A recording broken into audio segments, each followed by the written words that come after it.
My name is Ping Ping Chen. My name is Cobey Lee Rubbo. Nice to meet you, Ping Ping. Nice to meet you. How's your day? It was good. Okay. So I've been looking at your resume, so I'm gonna ask you some questions.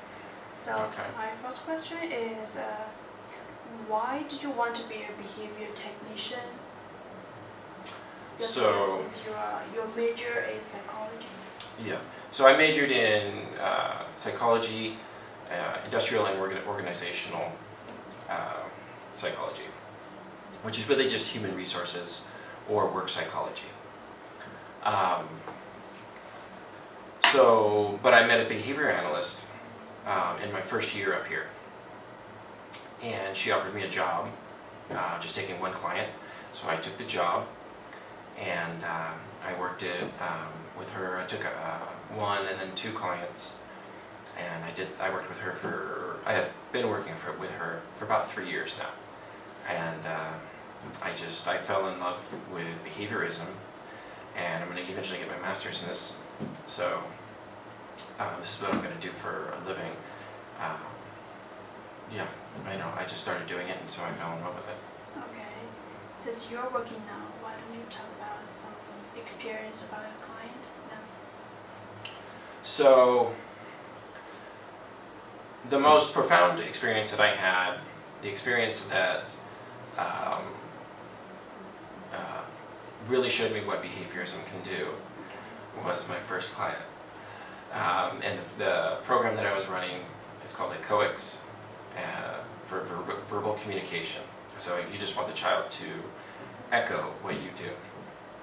And so I was running that, and I ran that for a year, and I had zero progress.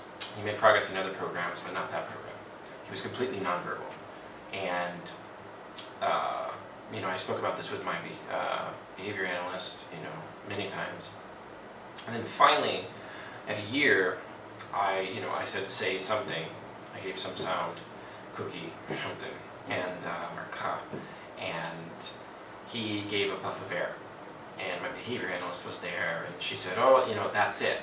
That's the start. It's just a small puff of air." And I thought that was ridiculous at the time. I didn't know anything.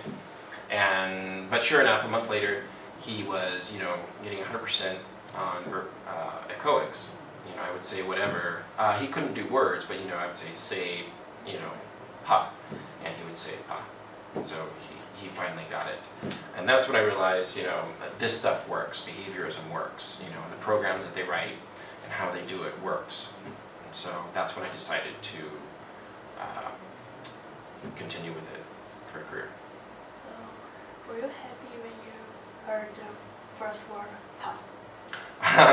I was extremely happy. Yeah, I called the behavior analyst right away. Okay. Right away, I called her, and we talked about it. And she came to see him. She made a special visit because she doesn't go there every day, and it was a big deal. Okay. And so, but before you got something, you just running the program like a year. You didn't get anything. How did you feel in that time? So it's frustrating. So you have to be extremely patient with kids with learning disorders. Patience is number one, because they're going to go slow. And you have to, when a program is going slow, I'm always trying to, if a program isn't working and they're not progressing, there's nothing wrong with the child. There's something wrong with what you are doing. And you have to think like that. And it took me a while to think that way. I was just kind of, like a drone going through, running the programs, and then I finally, I started to, my behavior analyst would tell me, you change what you do. If it's not working, look at what you're doing. There's something wrong with, just assume that you're doing something wrong. Don't assume the child is doing something wrong. And it actually works. Every time, there's a roadblock, I just, I stop, and I think sometimes it takes, a month. It might take 2 months. You just got to keep thinking about what you're doing. But eventually, I've just got, I usually figure it out. And so and then I get through it, and then it's kind of an aha moment. It's like, oh, I was doing that. I should have been doing it that way, right? Okay. Since your client are disordered children, so what usually you do to show them you are communicating with them? Committed? Communicating with them? Oh, how do I communicate? I mean, since your clients are disordered children, so what did you usually do to show you are communicating with them? To show them that I'm communicating with them? Yeah. Well, I communicate in a variety of ways. I communicate, we have like a gross motor program, and I'll just say something like, do this, and, do this. Oh. And I just want them to copy me. Is that what you're asking? Yeah, kind of. Because actually they cannot communicate very well. Right.